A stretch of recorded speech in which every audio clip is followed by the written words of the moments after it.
What I do is inconsequential. Why I do what I do is I get to shorten people's journeys every day. What I love about our hospitality industry is that it's our mission to make people feel cared for while on their journeys. Together, we'll explore what hospitality means in the built environment, in business, and in our daily lives. I'm Dan Ryan, and this is Defining Hospitality. Today's guest is all about the guest experience. She creates indigenous and authentically curated spaces. She is a passionate and creative designer. She is a principal of hospitality interior design at DLR Group. DLR Group also had I'm going to call it a gold key sweep for actually too many categories to list. And they also won Designer of the Year award at the most recent Gold Key Awards. Ladies and gentlemen, Staci Patton. Welcome, Staci. Thank you so much, Dan. This is great. Excited to talk to you today. I'm so excited to talk to you too. And it's amazing how I think we first met. I want to kind of let everyone in on this. So I was at the Gold Key Awards and you guys just like had a run at the table. It was wild. It was DLR, DLR, DLR, DLR. Yeah.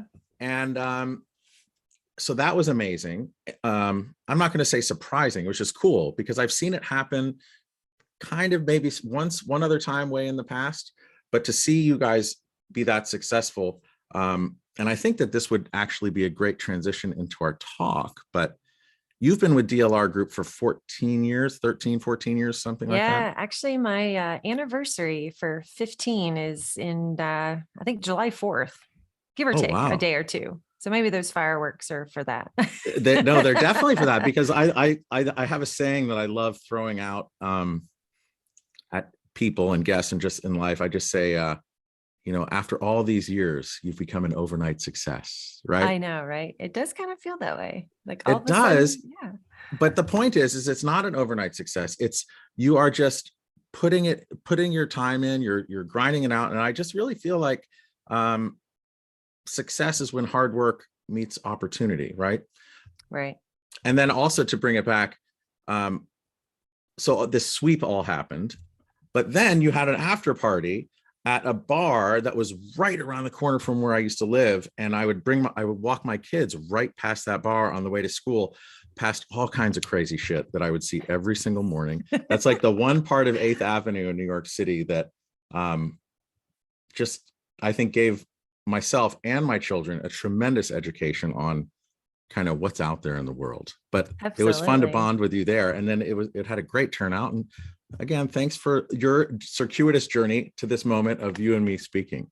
No, I loved it. Yeah, it was great. That was a great night. And certainly one of those nights where, you're kind of planning to have, maybe a quick little cordial or two with some buddies that you have in the industry. And just to see like the word of mouth and how it kind of caught fire. And we had so many people coming in the door to thank us. And so, definitely folks like you, new faces that we met. And it's really, really lingered with us, that sort of warm reception and sense of hospitality that we had that night, for sure.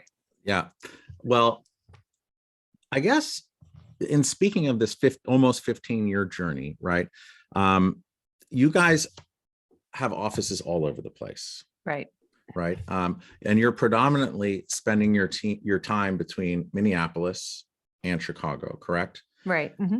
And then, but you've also been throughout the pandemic and everything I've seen, you've been growing your team and attracting really great people to come work with you.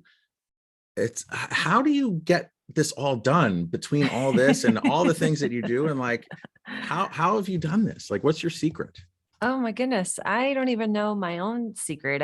I think it's just such a passion that I have, and really, a big credit to DLR to offer me the sort of platform to grow something that, I would say I've been with the firm 15 years, but effectively our hospitality interiors practice is now up to 8 years.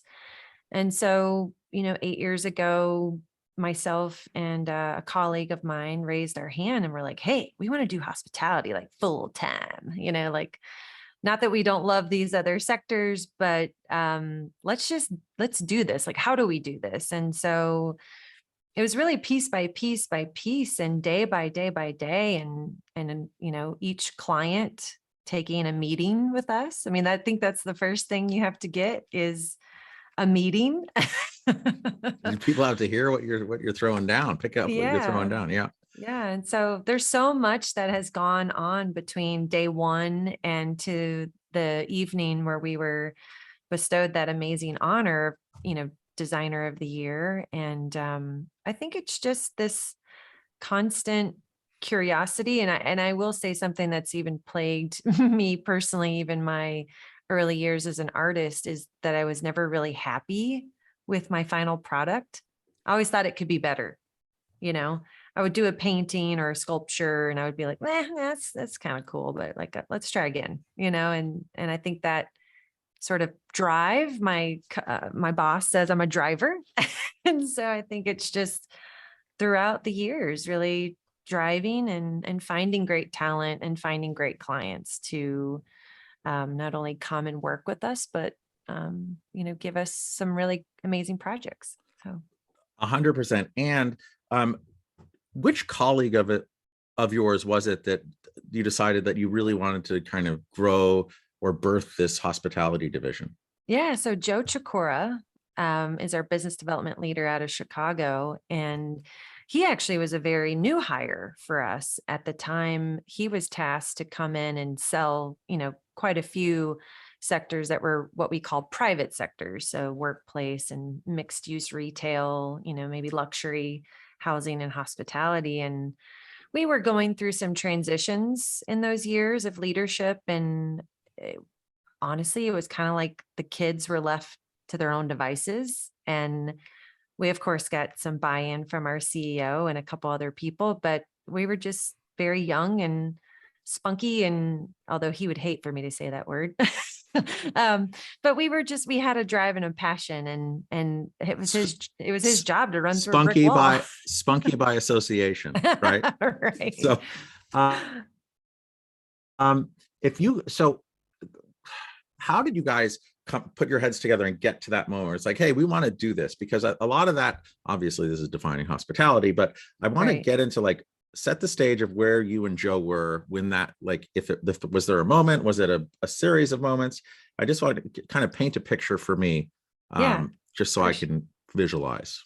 Well, I can take you through. I actually remember the day very viscerally, like it was yesterday. And it was a day that, he had been invited from Chicago to come in and have some leadership meetings just regarding some leadership transition that we had. And I was sitting at my desk and he came over and we were just kind of catching up. And, we sort of were talking about hospitality and just how amazing the industry was. And again, with this sort of lack of leadership at that very moment, we kind of just leaned in and started to whisper a little bit about like, hey, could we like do this? Like we could do this, right? We could do this. And I remember us like kind of slapping hands together and be like, yes, let's do this. And really what it meant at that time was just that I would start traveling to Chicago very regularly and start traveling across the nation to just meet with those that would take a meeting. I mean, literally, this was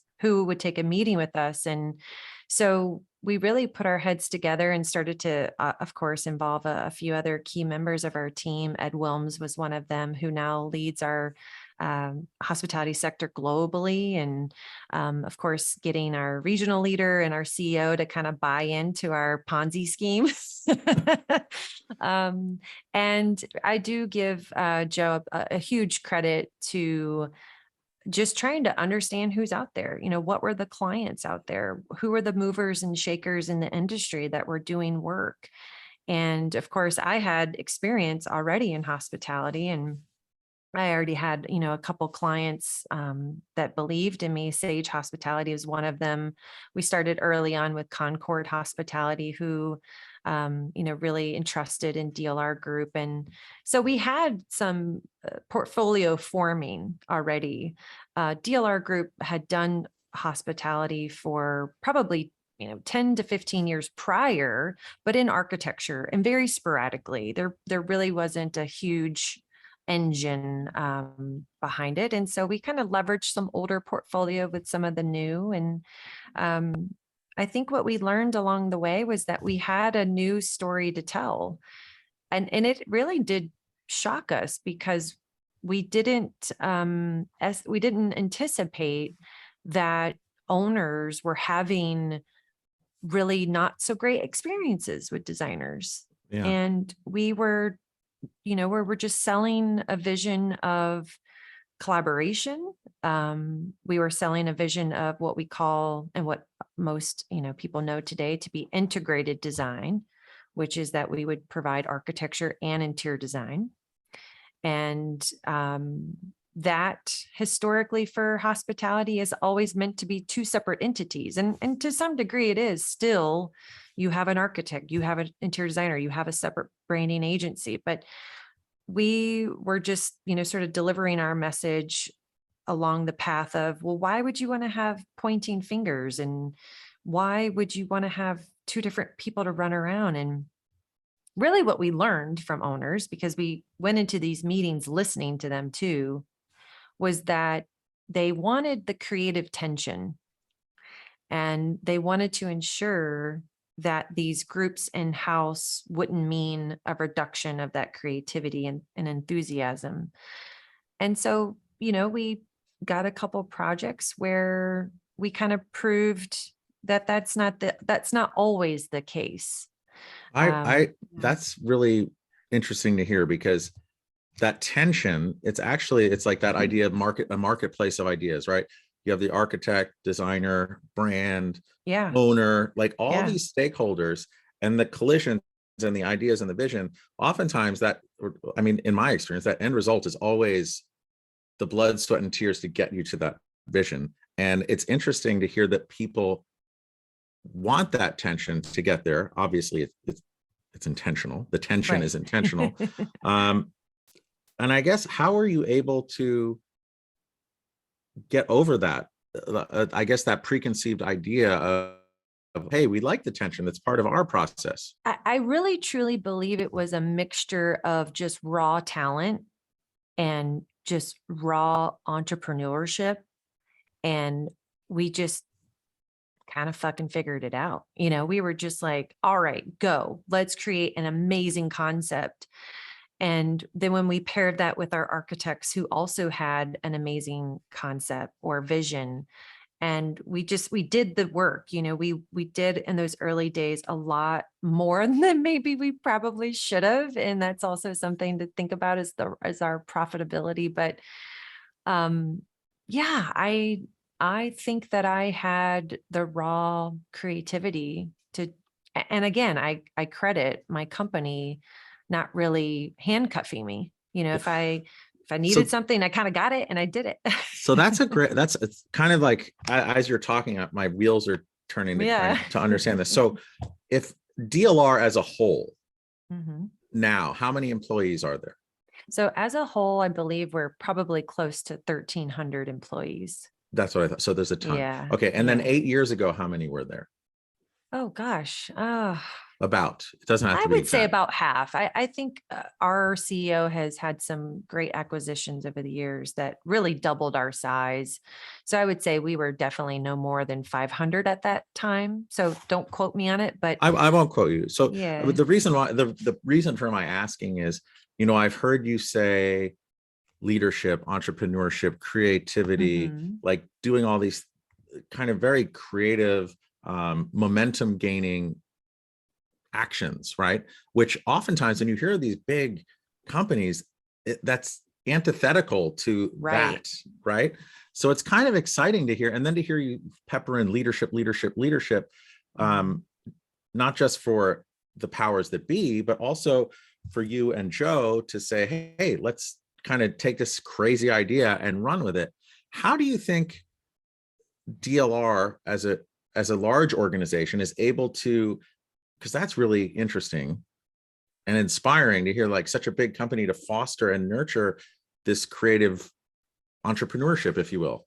Yeah. Well, I think the one thing I do have to sort of mark as just walking down memory lane is this really came out of the recession around 2008, 2009, 2010, those years where, I don't as we remember all, that at all. I know, right? I mean, our industry was decimated. We still feel that even to this day. And so it was a beginning, a new beginning of growth. Mhm. And I think our company had seen, because we're employee owned, we're all owners here. Many of us who are principal level have a great amount of stock. And so our company is very much about growth. And I think that they saw the sort of taking off of that particular industry. And when they had a few of us come to them and say, hey, let's do this, I think that's what our company does is they invest. We've had initiatives in Shanghai and Nairobi and just we have a budget, so to speak, for investment, for innovation. And we were like the little innovative thing at I the love it. moment. And so I agree that things happen for a reason. And I certainly understand that I may not have been given the same opportunity if I was at a different firm. But I think they saw some opportunity and kind of gave us enough rope to then rein us back in if we needed help. Yeah. And you've just been off to the races. So now, okay, so I want to dig into all that stuff. But before we get there, going back to the idea of you and Joe wanting to, like, having this crazy idea of like really being leaders within your company to get those meetings and start hospitality. What drew you to it? Like in the idea of hospitality and the experiment that this podcast and all these conversations are, like, how do you, as you and Joe were talking about it, and the vision or the whatever you felt out there that was your pole star, if you were, like, how do you define hospitality? It's the soul and the spirit of how we welcome people in. And it doesn't have to be a hotel. It doesn't have to be a restaurant. It's really about how you welcome someone in and what are those delights that you want them to receive. And what is it about your spirit that you want to leave with them?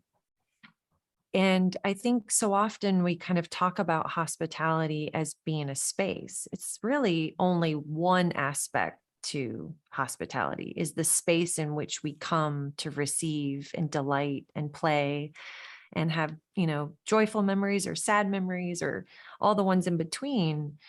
And growing up in the South, I think that sense of hospitality was always ingrained in our upbringing, our culture.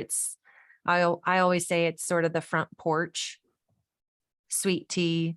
You're just, hey, you're waving to everybody in the neighborhood. How's your day? How's, blah, blah, blah. And that sort of is just part of who I am. And I knew that as I went through my education in college, I knew like hotels were where I felt the most comfortable in a weird way about how I could design them, but then also the experiences that reside within them. So an interesting pattern that I'm seeing, not within our conversation, but looking at all the conversations I've had so far, when I'm speaking to guests who are talking about the built environment, the ones that are designing the built environment, so many of them are saying it's actually the space is really just the shell. It's really the being able to kind of facilitate the magic that happens in there. And oftentimes it's really not about the hotels. It's about all this other stuff. So I'm really intrigued by all of just the growth and the opportunity and the innovation budget that you guys have as a company. And I'm trying to think how I can tie that idea to when you started 8 years ago, you and Joe, with this crazy idea, to now having how many designers? There's 1,300 total, but how many are in your hospitality department? Yeah, so we roughly have about 55 to 60 professionals In hospitality. in hospitality, and that's all they do day to day. And they're really Wow. the 5 individuals that might be a buffer, or when we, like to support our partners in our other sectors. Maybe there's a big push that they have, or maybe there's a certain project, but And of that, we have 25 interior designers. So, proportion would suggest that, half of our business is interior design alone, and half of it is architecture. Sometimes we even, reflect on it being kind of a third and a third and a third, because the more that we've been able to talk to owners about this integrated approach, we're winning projects that we are the architect and the interior designer and do branding. And so that is really, I think, exciting. And we don't force any one particular arrangement on a client. I mean, if you've got a great architect, great. If you've got a great interior designer, great. Great branding agency, great. We really just want to do great projects and work with great people. And then, okay, so then going with that, the great people, and specifically those 25 to 50 interior designers and architects that are working on hospitality, how do you in such a big company get to that feeling of that front porch feeling, if you will, just to kind of quote what I heard you say? Like, how do you get everyone aligned to do all that within such a big company? I'm really curious to hear that, because everything that you've said so far, and how I met you and seen you and all the things I've seen, I'm just amazed that it's a 1,300 person company, because I feel like it's a small company. Yeah, it's a small company. Well, it's really cool. That's absolutely perfect, because I think we've always wanted to bring a much more kind of humble approach to the way we work with our owners and brands, Marriott, Hilton, et cetera. And then also just how we recruit our staff. I'm very silly, and I think I'm funny a lot, and I'm at times inappropriate, and I'm just not a stuffy kind of person. And I really try to let my personality shine through, even from the first interview, right? So I'm, even from that outset, not going to give you this feeling like I'm so important. And, I always want to kind of, again, make you feel as though we're just sitting on the porch and we're all going to do great things together. And that is definitely our approach with owners. We often talk about, we're not a black cape company, even though we have the size of it. When you work on our projects, you work with us. This isn't the sales team, and so I think that sort of approach to not only thinking about hospitality in the spaces that we design, but thinking about it through how we actually come to work every day and how we actually engage with our team. Maybe it's right, maybe it's wrong, but I like to feel as though our design team is like our family, or they're friends. We like to hang out with each other, Yeah. and I think I hope that is how I inspire my team to rise higher, is that you can challenge me. I like it when you challenge me. We can have great conversations. We can have hard conversations, and we can sit in a bar, or if we're traveling together, and ideate, and that it's just fun and natural. And I think that inspires them to see that you can one day be me or any one of my other principal colleagues just by being yourself, but work hard and work smart. But you don't have to be this stuffy corporate person, Yeah, and it's a pretty awesome balance in such a large company to have this feeling. And then I think, you said leadership a lot. You said lead the team, engage the team. Also, I feel like oftentimes people see this idea of leadership as it's like a God-given skill, right? But in my experience, it's not. Oftentimes I find that it's activity and rhythm and engagement, right? Yeah. So keeping that in mind, like, what are your tools to both engage and lead? Like, how do you engage and lead your team? I know you just mentioned a couple, but like when it gets down to like looking at your calendar, like, what are you doing? Yeah.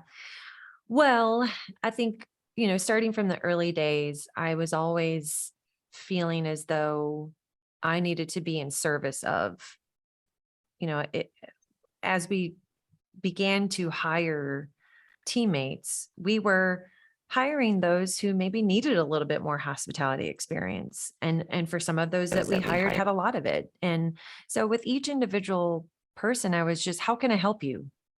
Do you need something with software? Do you need help, sketching this restaurant? Do you need help really identifying, what are our core objectives of this design? So it was just always, how can I help you? How can I help you? How can I help you? And then, as sort of the sort of chart of growth and that sort of ebb and flow, I started to notice that through being of service and teaching, it allowed others to kind of reach their peak, where then they went on to teach others. And that's the cycle that I hope continues, is that now I don't have to spend as much time intimately with perhaps my principal designers or my senior designers, because I've kind of built that moment for them to then go teach. And really, I feel as though that level of inspiration and mentorship and teaching and guidance and being of service to them has allowed them to rise to the occasion to help others, because I can't do it all. I can't, The other theme that I'm hearing throughout all these conversations in the idea of hospitality, it's like putting others first, right?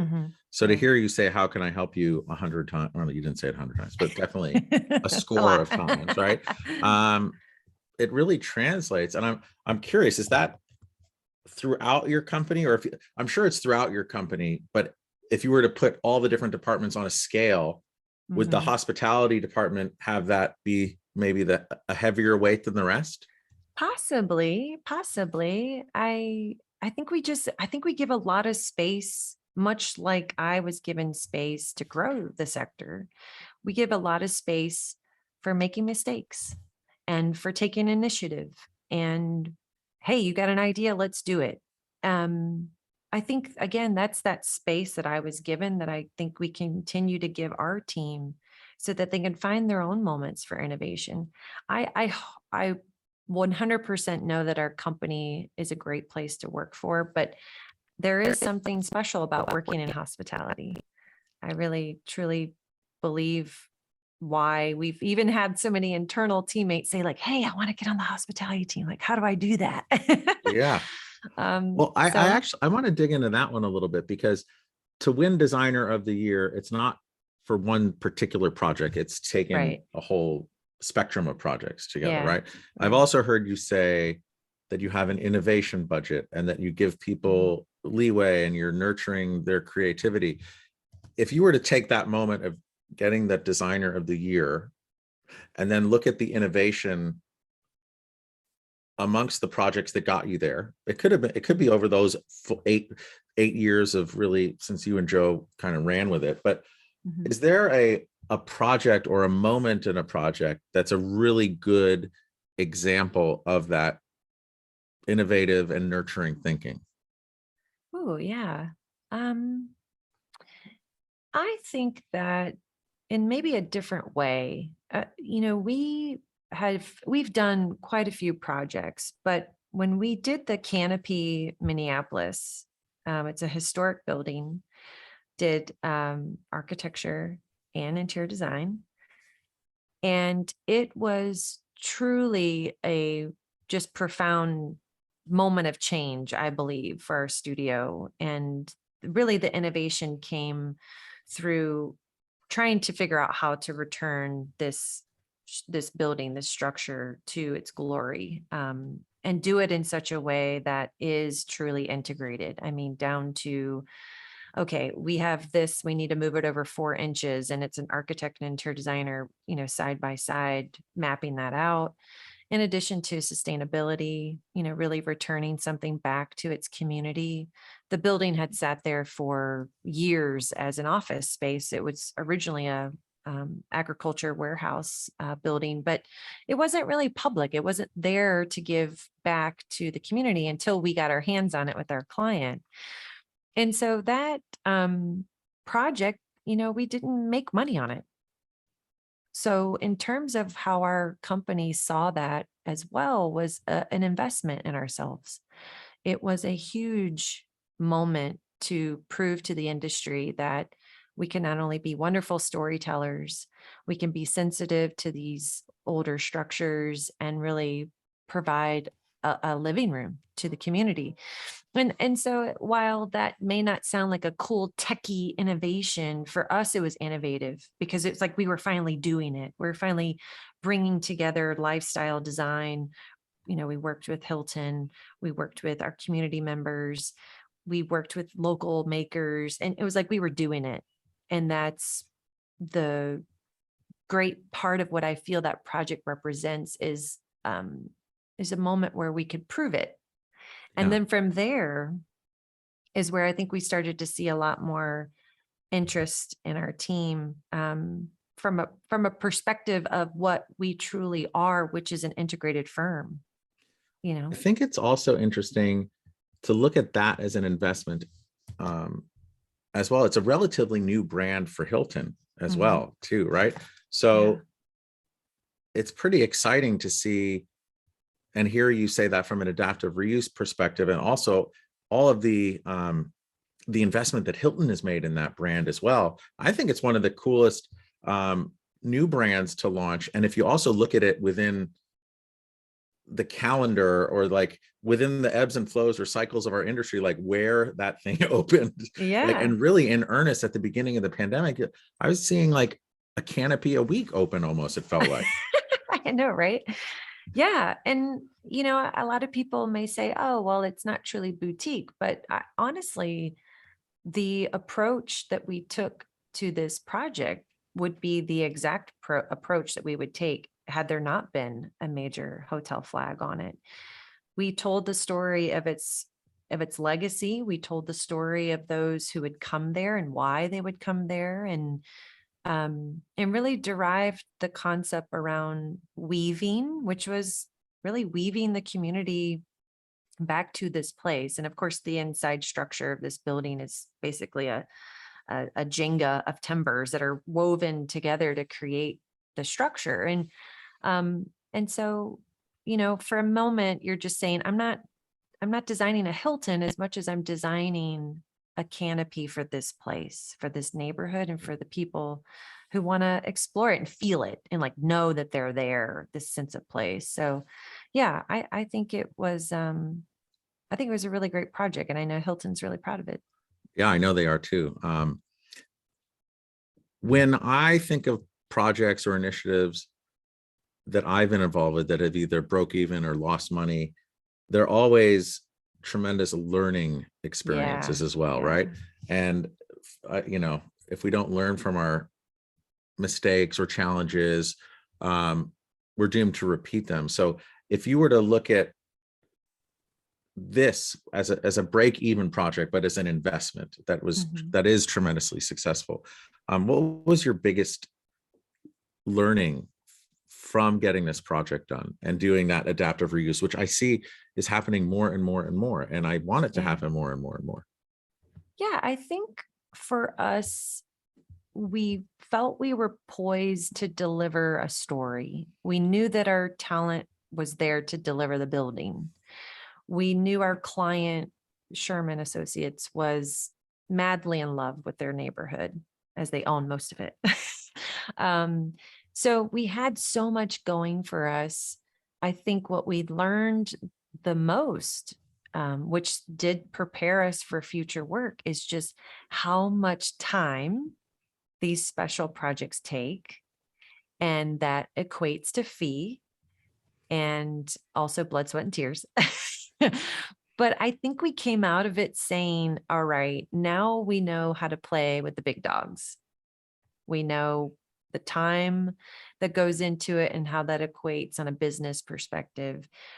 And I'm a designer through and through, right? Like, I hate looking at spreadsheets. In fact, there was a time where that was my job. And I was like, no, no, no, please fire me from this, because I don't want to do spreadsheets. And I love the fact that we need to be a healthy company, but like, can I just go, play and design? And so it was a moment for even myself to say, okay, this is how it really truly stacks up. And we took that as many, of course, there's many other lessons that we learned, but it allowed us to truly begin a new conversation with ownership about our services and how much they cost. We had taken a lot of work for maybe a little Yeah. to again prove ourselves, and we're very grateful for that. But it finally gave us a place to say, hey, this is what we can do, and this is how much we'd like to see paid for it. Well, it's interesting you say that. And because before the pandemic, I heard, I forgot who it was, they were talking about fees, consulting fees. And I think it would apply to our industry, but it could apply across industries. But I think specifically in our industry, since the financial crisis of 2008 to 10, or whenever we started to really come out of that one, we were not really, when I say we, hospitality consultants were not really able to raise their prices. It was almost as, hey, we just made it through this downdraft on our fees, so to speak. And I think I'm curious how you're seeing things now, because after those lessons and the value, because really that story and everything is really about like, how much value are you bringing? Are you finding ownership groups more understanding about the need, not just with inflation, but just also the value you're bringing to be able to charge for your fees, charge appropriately for the value you're bringing? Yeah. I think we're all in a weird phase that I would say none of us have it figured out yet. I don't think any of us could have ever anticipated coming out of the pandemic with the sheer volume of work that these owners and developers want to get done. And when you combine that with the fact that we were not alone in the fact that we had to let some people go, but we also hired quite a few of our teammates back. And so we're dealing with the volume. We're dealing with really not, there's just not, I've been joking about this with a couple other firms. I was like, where are all the designers? And they're like, I think they just don't exist. I think we have that much work that we need to grow more humans in design. And I think they're right. I mean, I think that a lot of the transition that a lot of families or just folks who maybe wanted to try something new in life made a decision to leave the industry. And so now we're dealing with the shortage, and we're dealing with inflation, and we're dealing with escalation at 30, 40, and gosh, near 50% on construction costs, right? So we just have this like mega hot sector that just wants to go.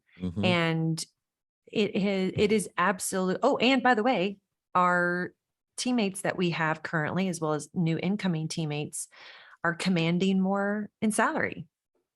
And I'm not saying they shouldn't. I'm just saying like, it is just this, you feel like your head is like on those like pressure points, and it's just pushing and pushing and pushing. And so where I'm going with this is that we do see a need to raise our fees to balance everything from the demand and schedules, the potentially added staff that we have to have. Perhaps at some points it's even a longer schedule, but it's all connected. It's all an ecosystem. And that's, I'm not an expert, but I can tell you that this is an ecosystem, and there's not going to be one way to fix it. But we hopefully as an industry can, from the owner side, developer side, as well as the designer side, can be mindful of that. We are in a moment and we might have to adjust to this moment. I think what I would probably take a bet on is that owners are afraid that if they kind of go for those higher rates of design fees, that it'll always stay that way. Yeah. And that's something to be concerned about, but I'm not sure that that will truly pan out. Yeah. I mean, look, it is a competitive marketplace, and pricing usually figures itself out. We are in this perfect storm of everything you've been talking about.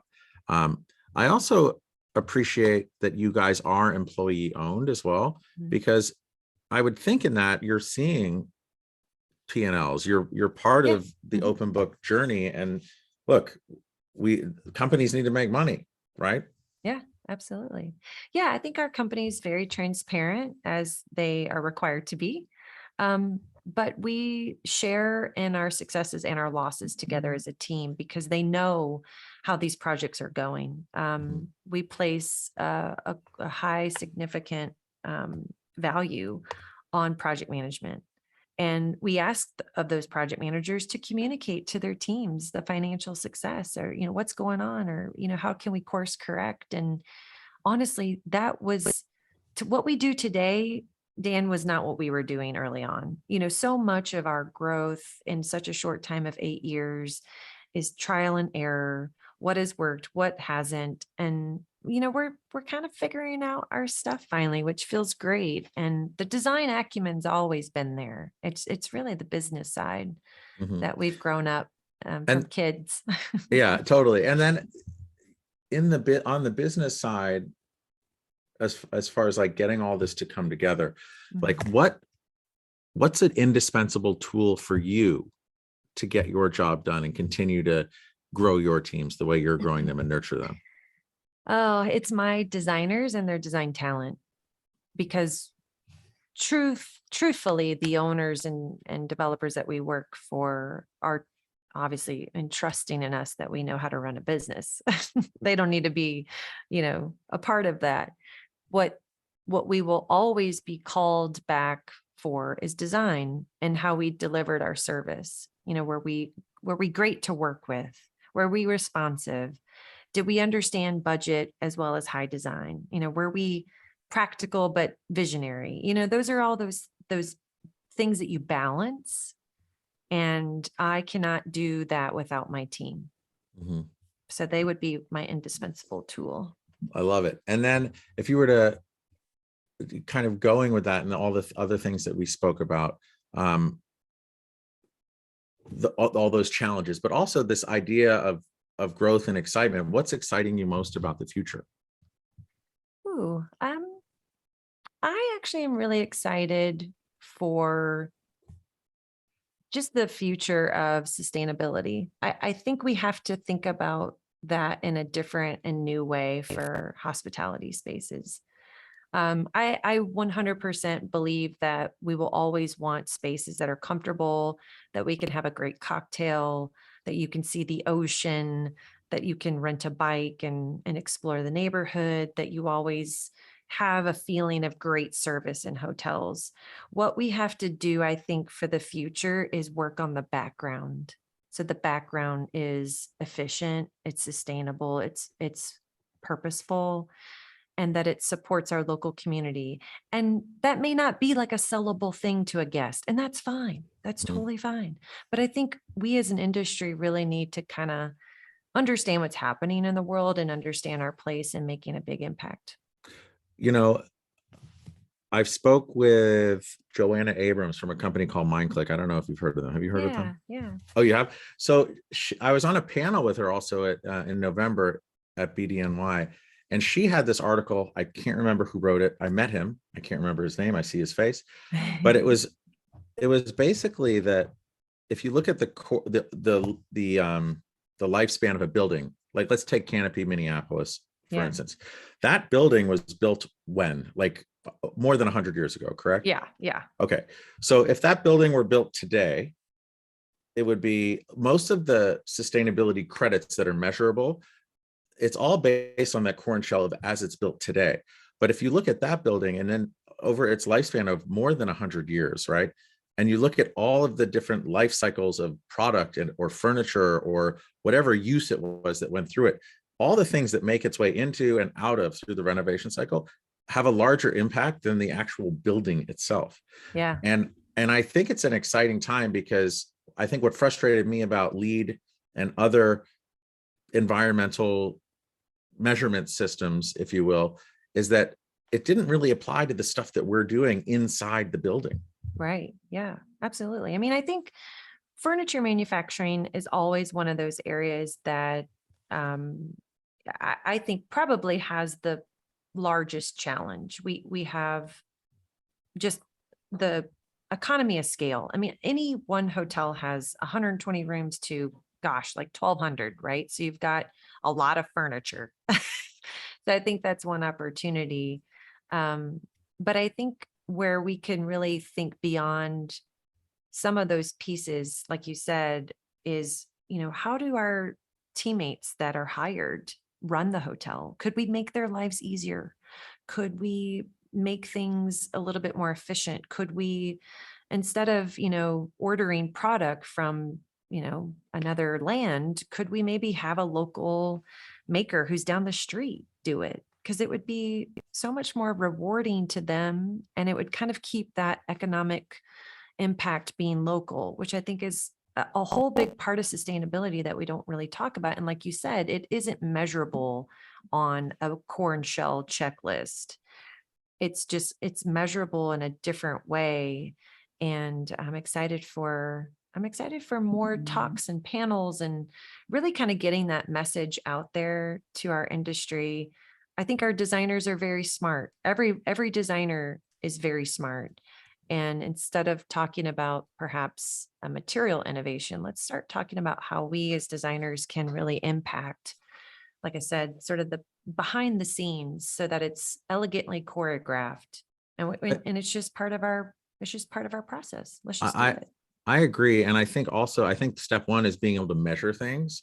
And Mhm. I think as we figure out how to do this, and it's being figured out on the interior side of things, we might not like the measurements we see, Right. but that's okay. Because if Yeah. we don't measure and we're not aware of it, we can't Right. change it.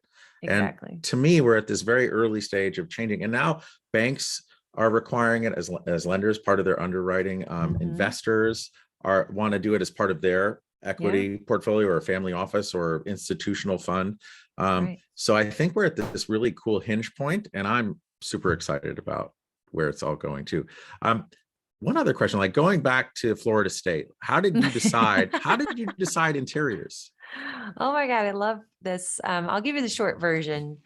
So I grew up with a dad who was very artistic and would always draw. And so I feel like I got some of the knacks from him.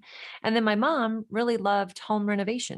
Was like always decoupaging and some wallpaper thing, and like this is the new technique of the month. And of course, as HDTV came out, she was like number one A fan.